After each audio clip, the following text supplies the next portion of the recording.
mga kalisgawang kamay.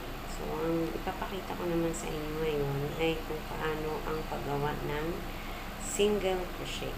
So, gagawa muna tayo ng foundation chain. 1, 2,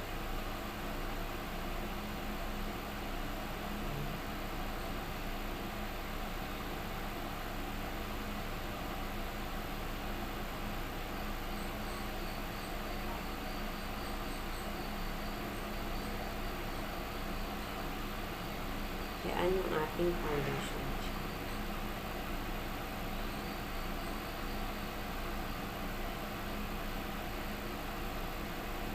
Sa paggawa ng chain, single crochet, parang uulitin lang natin yung paggawa ng chain, pero nasa pangalawang part na siya.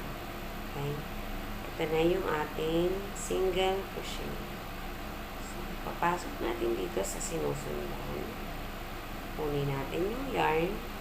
Pagkatapos, ganyan na magiging itsura niya. At kunin natin yun.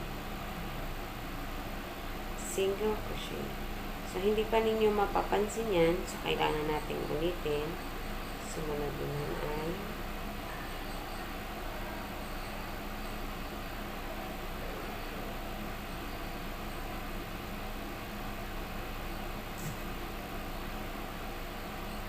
ulitin lang natin.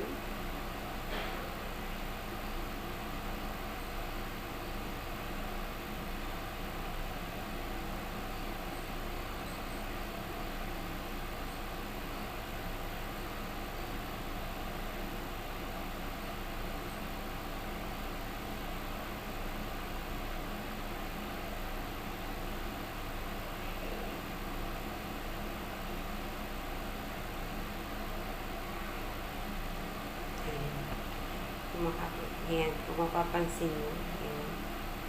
Nakakatulong ito kasi para mapatibay natin yung ating foundation chain.